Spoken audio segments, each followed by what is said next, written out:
अस्सलाम वालेकुम। आज मैं न्यू शॉर्ट नावल लेकर हाज़िर हुई हूँ। आई होप कि आपको ये नावल पसंद आएगा। इस नावल का नाम है दिल का दरवाज़ा और इसे लिखा है हाफिज़ा सोबिया आरिफ ने। चलिए पढ़ना शुरू करते हैं। जनवरी की सर्द रातों में हर तरफ खामोशी और वीरानी छाई हुई थी। इस घर में हर तरफ खामोशी का राज था। सिर्फ घड़ी की टिक टिक की आवाज़ें हर तरफ गूंज रही थी। 3 लोगों के यहाँ मौजूद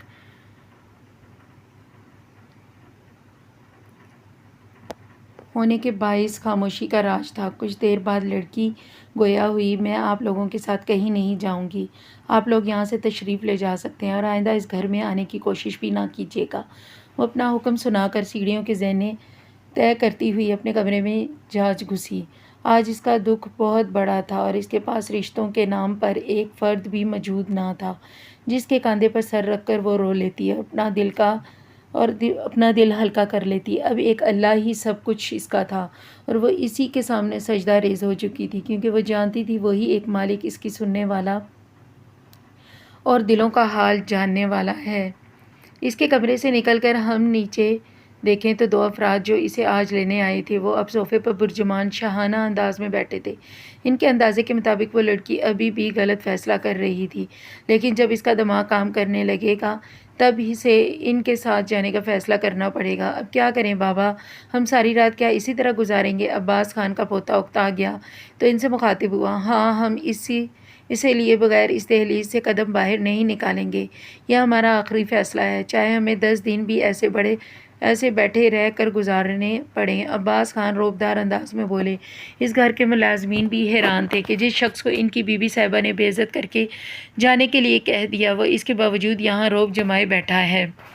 मुलाजमीन ना जानते थे कि अब्बास खान जो फ़ैसला कर ले इस फ़ैसले को मानना हर किसी के लाजमी हो जाता है, वरना अब्बास खान नहीं देखता कि सामने इसका बेटा, इसका बाप या पोता खड़ा है, क्योंकि वो सिर्फ अपनी मैं जीतता है और सबको अपनी मैं के मुताबिक ही जीना सिखाता है। पर अब्बास खान की पोती ने आज इनकी मैं को सख्त ज़रबें लगाई थी। इसके बावजूद वो अपनी मैम समेत वहीं मौजूद थे।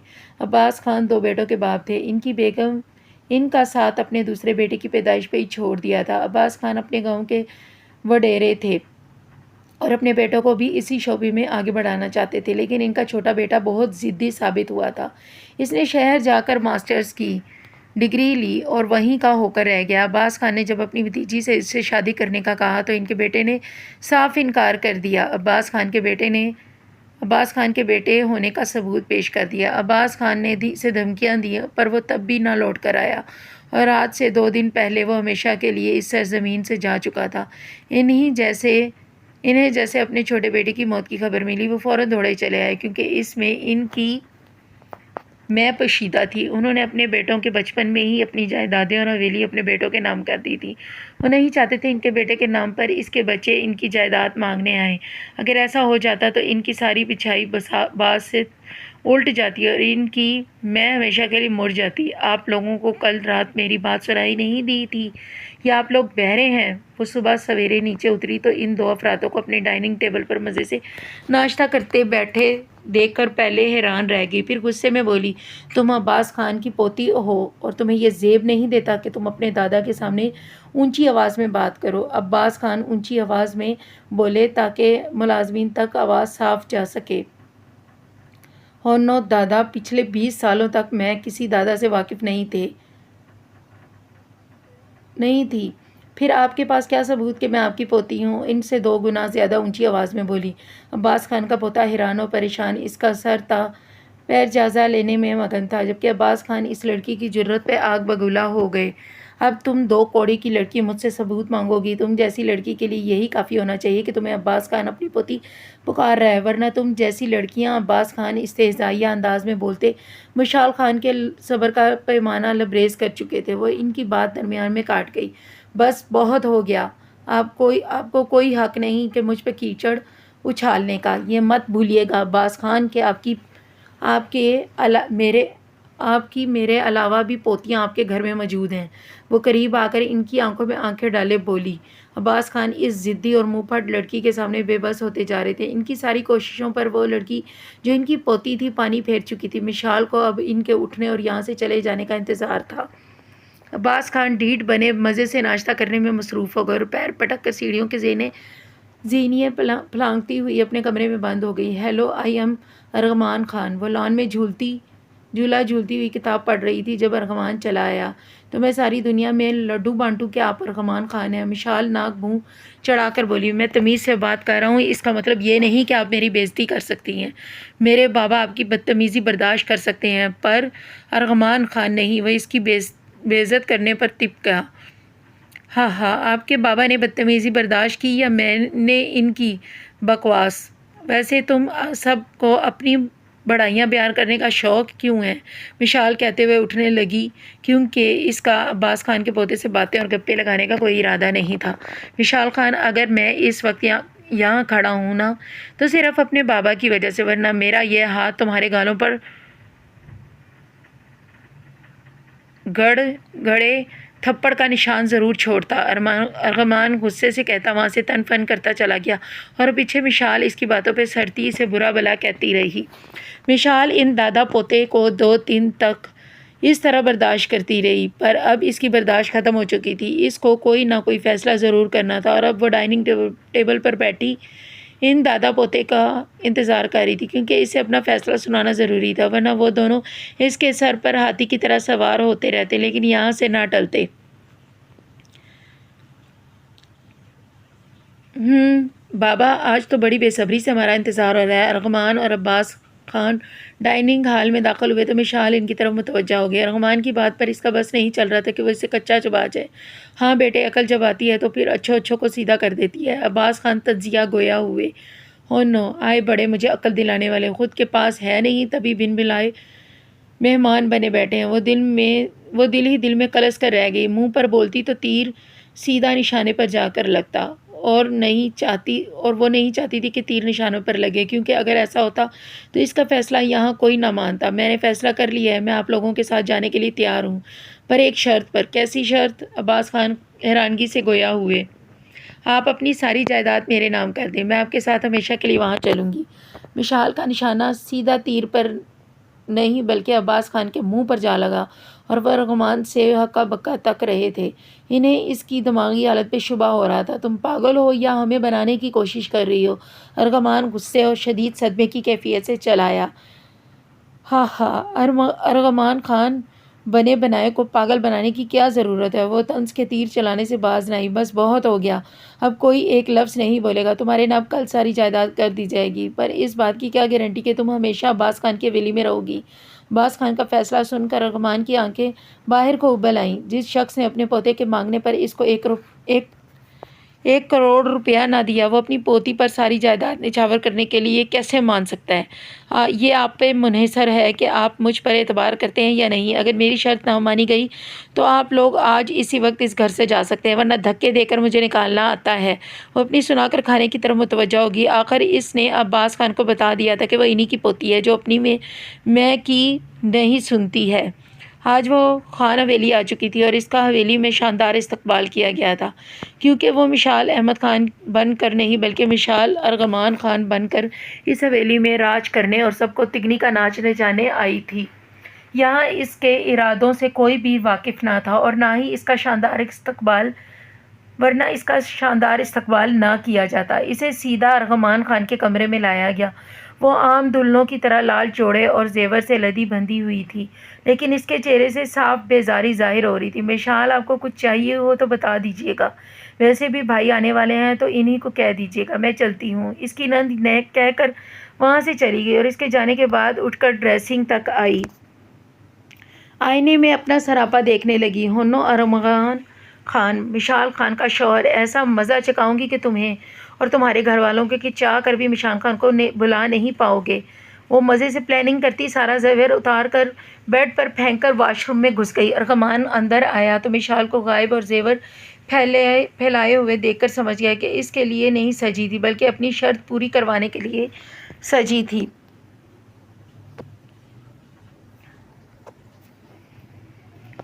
मेरे कपड़े प्रेस करके अलमारी में लटका दो, सुबह मुझे जल्दी निकलना है। अर्गमान लैपटॉप में मसरूफ़ इसे देखे बगैर हुक्म जारी किया।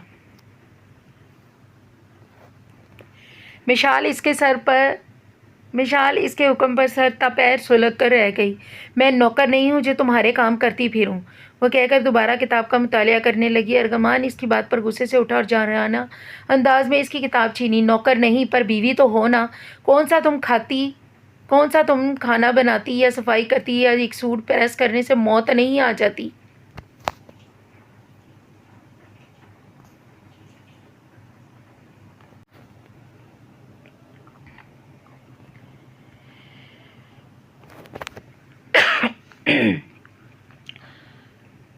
मौत ही आ जाएगी। बहुत शौक है ना, तो अपनी बहन साहबा से कहो, वैसे भी 2 दिन की मेहमान है बेचारी। मिशाल इसी के अंदाज में किताब छीन कर दोबारा वहीं जम गई। अर्गमान गुस्से से बाहर निकल गया और पीछे मिशाल इसके जाने पर शुक्र करती हुई दोबारा किताब में मगन हो गई।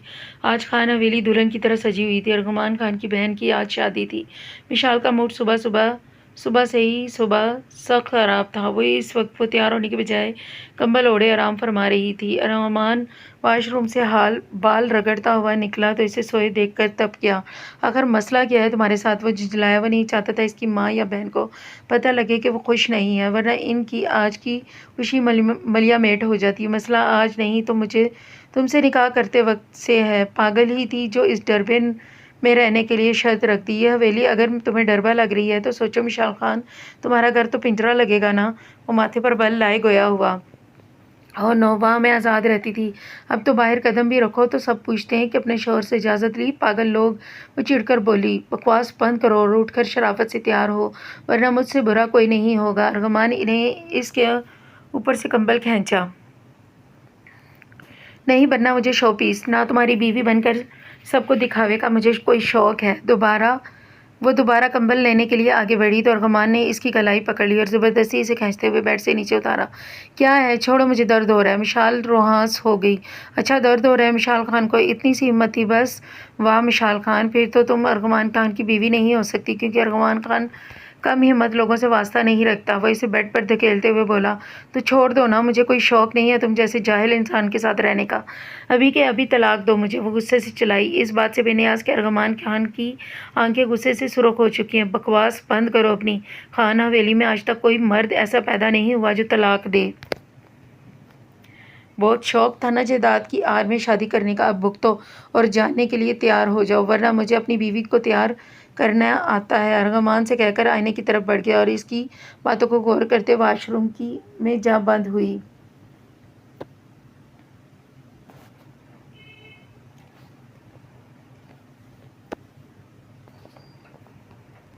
मिशाल बेटे, मेहंदी नहीं लगाई आपने? अर्गमान की माँ इसकी हथेलियाँ देकर हैरानगी से बोली। ओहो, एक तो ये रेशमा, इसको कल कहा भी था कि आपको आपके कमरे में लगा दे, पर भूल जाती है सब। उन्होंने इसके कहने से पहले ही बोलना शुरू कर दिया और साथ ही रेशमा को भी आवाज़ लगा दी। आप रहने दें, मुझे वैसे भी मेहंदी का शौक़ नहीं है और ना ही आपकी बेटी की शादी में आने का शौक़ था, बल्कि ज़बरदस्ती लाई गई हूँ। मिशाल इस बात से बेनियाज के पीछे अर्गमान खड़ा बोलती चली गई, लेकिन तुम्हारे मिजाजी खुदा को शौक़ है कि इसकी बीवी के हाथ खाली ना रहे। अर्गमान संजीदगी से बोलता हुआ इसके साथ आ खड़ा हुआ। मिशाल डर कर 2 कदम पीछे हट गई। इसे उम्मीद न थी कि इसे यूँ इसके पीछे आ खड़ा होगा, इसकी बातें सुन लेगा। जी बेगम साहबा, आपने बुलाया मुझे? वो इसी वक्त रेशमा इधर आ निकली और मिशाल को इससे देखकर कोफत हुई, जो मज़े से परांदा लिए खड़ी हुक्म के इंतज़ार में थी। हाँ, तुम दुल्हन बीबी को जल्दी से मेहंदी लगा दो, मेहमान आने वाले होंगे। अर्गमान की माँ इसे हुक्म देकर वहाँ से चली गई, लेकिन अर्गमान मिशाल के साथ बैठकर मेहंदी देखने लगा। जो रेशमा मज़े से नित नए डिज़ाइन बनाने में मसरूफ़ थी और मिशाल बेजारी से बैठी हुई थी। अमेजिंग, बहुत ही प्यारा रंग आया है तुम्हारे हाथों पर, और तुम जानती हो मेहंदी का रंग तेज़ हो तो कहते हैं शौहर और सास बहुत प्यार करने वाले होते हैं। अर्गमान इसकी मेहंदी का रंग देख शोशे छोड़ रहा था और इसकी बात से महफूज होने के बजाय गुस्से से लाल पीली हो गई थी। ऐसी फजूल बातें जानने से बेहतर है बंदा ढंग का कोई काम कर ले। वह नहुवत से कहकर रूम से बाहर निकल गई और पीछे खड़े अर्गमान खान के दिल की दुनिया हिला गई। मिशी साहिबा, क्या आपको मेरा एक काम कर सकती हैं? वह लाउंज में टीवी देखने में मगन थी जब अर्गमान सीढ़ियाँ उतरता हुआ चला आया। नहीं जी, मैं काम करने की के लिए यहाँ नहीं आई। वो रुख फेर कर दोबारा टीवी में मगन हो गई। अर्गमान ने आगे आकर इसे रिमोट छीना और टीवी ऑफ कर दिया। घर पर कोई काम नहीं है, बल्कि बाहर जाना है। तुम्हारा मेरे साथ चलना बहुत ज़रूरी है। मुझे तुम्हें एक सरप्राइज़ देना है। प्लीज़ मिशी, पहली और आखिरी बात मान लो प्लीज़। वो इल्तिजाई अंदाज में गया हुआ। मैंने कह दिया ना, मुझे कहीं नहीं जाना और ना ही कोई काम करना है। भाड़ में गया तुम्हारा सरप्राइज़। मिशाल उठते हुए बोली। मिशाल, जस्ट शट अप। मैं तुम्हें इज्जत दे रहा हूँ, तुमसे तमीज़ से बात कर रहा हूँ और तुम होके सर पर चढ़ी जा रही हो। ऐसी कौन सी हूर परी हो तुम जो इतनी अकड़ और गुरूर है तुम्हारे अंदर? वो इर्द गिर्द से बेनियाज चिल्लाया। नहीं हूँ ना मैं हूर परी, तो पीछे क्यों पड़े हो मेरे? दे दो तलाक मुझे। तुम्हें रोका किसने है? इसी तरह तुम्हारी भी जान छूटेगी और मेरी भी। वो ज़ब्त से बोली थी, वरना इसका दिल कर रहा था कि वो इसे करारा सा जवाब दे, लेकिन अर्गमान के नज़रिए से भी ये करारा तरीन जवाब था। मिशाल खान, भूल जाओ कि तुम कभी अर्गमान खान की कैद से आज़ाद होगी। वो गुस्से से कहकर बाहर की जानिब चल दिया। मिशाल इसकी बात पर सुन रह गई। बाबा, तंग आ गया हूँ मैं रोज़ के नए झगड़ों से, प्लीज़ कुछ करें। वो दोपहर से सड़कों पर आवारागर्दियाँ करने के बाद अब अब्बास खान के सामने मौजूद था। अब क्या हो गया? कितनी दफ़ा समझाया इसे, ढील ना दो, इसीलिए सर पे चढ़ जाती है। ढील नहीं दी तभी तो ये नतीजा है। अगर ढील दी होती तो आज आपको भी सोचने पर मजबूर कर देती। बहुत हो गया, अब मेरा हौसला जवाब दे चुका है। अर्गमान सर पकड़ कर बैठ गया। थोड़े दिन सब्र कर लो, एक हफ्ते में कबीर आ जाएगा तो इस लड़की का बंदोबस्त भी हो जाएगा। अब्बास खान कुछ सोच विचार के बाद गोया हुए। कहाँ बंदोबस्त बाबा? अर्गमान हैरानगी से इन्हें देखने लगा। सब्र जिगरे, बस एक हफ्ता सब्र कर लो, फिर हमेशा के लिए मेरी और तुम्हारी जान इस अजाब से छूट जाएगी। अब्बास खान अपनी घनी मूंछों को ताव देते हुए रौबदार अंदाज में बोले। उसी अंदाज ने अर्गमान को खटकने पर मजबूर कर दिया। अर्गमान आज घर लौटा तो हर तरफ खामोशी और वीरानी छाई हुई थी। कमरे में आए तो वो दुश्मन जान इसे कहीं नजर ना आई। कुछ देर गुजरने के बाद वो कपड़े चेंज किए बगैर दोबारा नीचे चला आया। अब्बास खान इसे बाहर मिल गए। क्या हुआ बेटे, इतने बौखलाए हुए क्यों हो? अर्गमान इनको नज़रअंदाज करता जाने लगा तो अब्बास खान ने इसे रोक लिया। कुछ नहीं, बस वो मिशाल को ढूंढ रहा हूँ, चाय की तलब हो रही है। वो वहीं आकर बैठ गया। मुलाजमों से कह दो, वैसे भी अब वो नहीं आने वाली। अब्बास खान ने इस्तेहज़ाइया अंदाज में इस्तेहज़ाइया अंदाज में बोले। क्या मतलब बाबा? मतलब ये कि सांप भी मर गया और लाठी भी नहीं टूटी। अब्बास खान मुस्कुराए, लेकिन अर्गमान खान इनकी बात पर मुस्कुरा ना सका। कहाँ है मिशाल? क्या किया आपने इसके साथ? अर्गमान गुस्से से चिल्लाया। अर्गमान, चलाओ मत, तुम मेरे बाप नहीं हो जो मुझ पर रौब जमाओगे। अब्बास खान उठ खड़े हुए। हाँ, नहीं हूँ आपका बाप, लेकिन मिशाल खान का शौहर हूँ। आप मेरी बीवी को मुझसे छीन नहीं सकते। आज तक आप अपनी मर्जी करते आए हैं और हम सब खामोशी से हर हुक्म मानते आए हैं, पर आपकी भूल है कि अब आपकी मानी जाएगी। मुझे बता दें मिशाल कहाँ है, वरना अर्गमान कर रहा। इसकी आंखों से सुर्ख अंगारे निकल रहे थे, जिससे अब्बास खान को आज पहली दफ़ा डर खौफ महसूस हो रहा था। वरना क्या कर लोगे? अपने दादा जान को मारोगे तो मारो। अर्गमान खान तुम्हारा और दादा तुम्हारे सामने खड़ा है। अब्बास खान को अपनी टोन में आने में एक सेकंड लगा था। अर्गमान इनकी बात सुननी अनसुनी करता वहाँ से बाहर निकल गया। हवेली के पार्किंग एरिया से जन से गाड़ी भगा ले गया। मिशी उठो, आंखें खोलो। मिशी उठ जाओ प्लीज़। वो इसे उठाने की कोशिश कर रहा था, पर मिशाल दुनिया माफिया से बेखबर, हर सोच और फिक्र से आज़ाद बेहोश पड़ी थी। कल रात वो अर्गमान खान को सड़क के पास होश हवास से बेगाना मिली थी। इसने कल से आज तक ना घर का रुख किया ना कुछ खाया था, क्योंकि इसे लड़ने वाली आज अस्पताल के बिस्तर पे पड़ी थी। सर, आप थोड़ी देर आराम कर लें, इनको 12 घंटे बाद होश आएगा। नर्स अर्गमान को कल रात से मुसलसल एक ही जगह बैठे देखकर बोली। नो थैंक्स, मैं ठीक हूँ, वो नॉर्मल अंदाज में कहकर मिशाल के बालों में उंगलियां चलाने लगा। 12 घंटे बाद मिशाल को होश आया तो वह एक लफ्ज़ भी ना बोली थी और अब जब इसे अस्पताल से डिस्चार्ज कर रहे थे तब भी वो एक लफ्ज़ ना बोली थी। अर्गमान ने इसे 1000 बार बोलने पर उकसाया। हूँ हाँ के अलावा कोई जवाब ना आया। वो इस वक्त रूम में लेटी छत घूर रही थी। इसका गरूर और अकड़ सब झाग की तरह बैठ गया और अब्बास खान अपनी बसात उल्ट जाने पर हैरत ज़्यादा थे। उन्होंने जो कुछ सोचा हुआ था वो ना हुआ, बल्कि मिशाल इस घर में वापस आ चुकी थी, पर कोई नहीं जानता था इस रात इसके साथ क्या हुआ था। क्या हाल चाल है? इतनी अफसरदा क्यों बैठी हो? वो लॉन में सीढ़ियों पर बैठी जाने क्या सोच रही थी, तभी जब ये अर्गमान चलाया और इसके करीब बैठ गया। मिशाल, बताओ क्या हुआ है? तुम क्यों हर वक्त खामोश बैठी रहती हो? अर्गमान नरमी से बोला। मिशाल की आंखों से आंसू बहने लगे। मैं तुम्हारे काबिल नहीं रही अर्गमान खान, मैं तुम्हारे आगे हाथ जोड़ती हूँ, मुझे तलाक दे दो। वो रोते हुए इसके सामने हाथ बांध चुकी थी। अर्गमान हैरत और गुस्से से मिले जुले तासुरात से इसे देख रहा था। मिशाल खान, कितनी दफ़ा सुनना चाहती हो कि ये नामुमकिन है? तुम अर्गमान के नाम से इस वक्त आज़ाद होगी जब अर्गमान खान इस दुनिया में नहीं रहेगा। तुम्हें बहुत चाह है मुझसे छुटकारा पाने की, तो अल्लाह से दुआ करो कि मुझे मौत आ जाए। अर्गमान इसके बंदे हाथ खोलते हुए बोला। आज मिशाल हैरान थी। इसने तलाक की बात पे गुस्सा नहीं किया। मैं नहीं चाहती कि तुम मरो, लेकिन मैं तुम्हारे काबिल भी नहीं रही जो तुम्हारे साथ सारी ज़िंदगी गुजार दूँ। मैं नहीं चाहती तुम मुझे धक्के देकर इस घर से निकालो। प्लीज़ मुझे समझने की कोशिश करो। तुम साफ अल्फाज में बताओ मिशाल, क्या कहना चाहती हो तुम? अर्गमान आपकी बार गुस्से से बोला। मिशाल आज पहली बार इसके गुस्से से हरासा होकर डर गई और उठकर जाने लगी थी, पर अर्गमान ने इसका हाथ पकड़कर दोबारा से बैठने में मजबूर कर दिया। बताओ मिशाल, तुम क्या कहना चाहती हो? कुछ भी नहीं, वो अटक कर बोली। अर्गमान, मुझे तुमसे कुछ काम है, मेरे कमरे में आओ। अर्गमान विशाल को जवाब देने ही लगा था जब ये अब्बास खान ना जाने कहाँ से चले आए और इसे हुक्म जारी करके अंदर की तरफ बढ़ गए।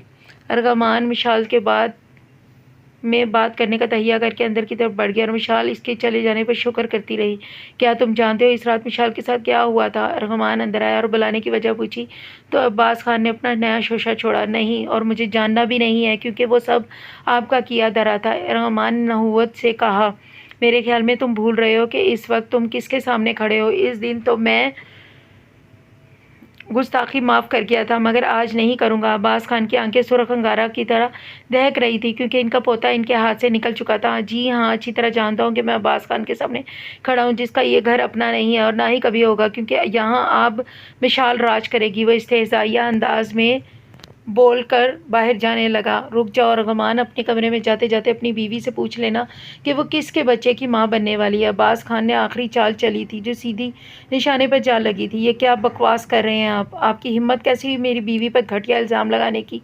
शर्म से डूब मरे, वो आपकी बीप होती है, आपका खून है। अर्गमान इनके करीब चला आया। अब्बास खान ने मौका हाथ में आते देकर मिशाल के डीएनए रिपोर्ट में सामने रख दिया। अर्गमान ने फाइल उठाकर खोली और अंदर लिखे लफ्ज़ों ने इसकी दिल की दुनिया तहस नहस कर दी। क्या है ये सब मिशाल खान? अपने आशिकों की फरिश्त गंवा सकती हो तुम? अर्गमान हज़ानी अंदाज में चलाया और फाइल मिशाल के मुंह पर मारी। मिशाल नासमझी से इसे देखने लगी, फिर फाइल खोलकर देखी तो इसके पाँव के नीचे से ज़मीन सिरक गई। आज इसे लग रहा था कि वो किसी अदालत में मुजरिम बनी खड़ी हो गई है। औरत बेकसूर होते हुए भी हमेशा कसूरवार ही ठहरी जाती है, और आज वो भी कसूरवार ठहराई जाने वाली थी। इसे आज हर हाल में फांसी का फंदे से लटकना था। इस दिन के लिए वो चाहती थी कि अर्गमान इसे तलाक दे दे। आज आखिरकार वो इसे तलाक दे देगा। बेकसूर होते हुए भी वो इसे कसूरवार समझा जाएगा। अर्गमान, इसीलिए मैं आपको कह रही थी कि आप मुझे तलाक दे दें, क्योंकि मैं आपके काबिल ही हूँ ही नहीं। विशाल सर झुकाए बोली। बेकसूर लोग सर झुकाया नहीं करते, लेकिन औरत को हमेशा सर झुकाना पड़ता है। औरत को ही हमेशा कुर्बानी देनी पड़ती है, और आज वो अपनी इज़्ज़त नफ्स कुर्बानी की दे रही थी। मिशाल, मैं अगर लाखों बार भी तुम्हें बताऊँ कि तुम कम है तो कम है, मैं तुम्हें किसी भी सूरत में आज़ाद नहीं करूँगा। ये लो बंदूक और चलाओ गोलियाँ। मुझसे कहो कि तलाक दे दो, मैं आखिरी सांस तक तुम्हें नहीं छोड़ूंगा। अर्गमान ने अपनी अलमारी से रिवॉल्वर निकाल कर इसे पकड़ाया और फिर मिशाल ने हाथ में ना लिया। मैं किसी और के बच्चे की माँ बनने वाली हूँ, ये जानकर भी आप मुझे तलाक नहीं देंगे? लेकिन क्यों? मिशाल ने रोते हुए पूछा। क्योंकि मैं अपनी बीवी से मोहब्बत करता हूँ, अर्गमान ने नॉर्मल अंदाज में कहा। ना कोई वराफ्तगी, ना कोई शौकियाँ, कुछ भी ना था इसके अंदाज में, जैसे इसने मामूल के मुताबिक कहा हो, पानी पिला दो और आपकी बीवी किसी और के बच्चे की माँ बनने वाली है। क्या आप इस बात को सारी दुनिया से सुनने के लिए हिम्मत हौसला रखते हैं? हाँ बिल्कुल, क्योंकि ये मेरा ही बच्चा है। अपने बच्चे के बारे में मुझे किसी से कुछ क्यों सुनना पड़ेगा? मिशाल, अर्गमान ने इसके करीब आकर इसके दोनों हाथों से थाम लिया। क्या मतलब? मिशाल हैरानगी से बोली। मतलब ये कि ये रिपोर्ट्स झूठी हैं। हमारे दादा, मेरा मतलब है अब्बास खान ने अपनी नाक ऊंची रखने के लिए ये झूठी रिपोर्ट्स बनवाई। माँ बनने वाली बात मैं तुम्हारे अगवान होने से पहले भी जानता था, और ये वही सरप्राइज़ था जो मैं तुम्हें देना चाहता था, लेकिन तुमने मुझे दुत्कार दिया था। अर्गमान अफसुर्दगी से बोला। मुझे माफ़ कर दे अर्गमान। मिशाल रोते हुए सर झुका गई। नहीं करूँगा, नहीं करूँ तो मिशाल, मेरा दिल कह रहा है कि मैं तुम्हें माफ़ ना करूँ, क्योंकि तुमने मेरे साथ बिल्कुल भी अच्छा नहीं किया। मिशाल, मुझे बहुत दुख दिए और प्लीज़ अरगमान मैं आइंदा ऐसा कुछ नहीं करूँगी।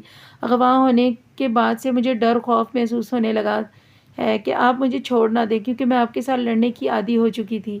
प्लीज़ मुझे माफ़ कर दें अरगमान। मिशाल के रोने में शिद्दत आ गई थी। ठीक है, मैंने तुम्हें माफ़ किया। अरगमान ने इसे ज़्यादा रोता देखकर इसके आंसू साफ किए और इसे अपनी बाहों में समेट लिया।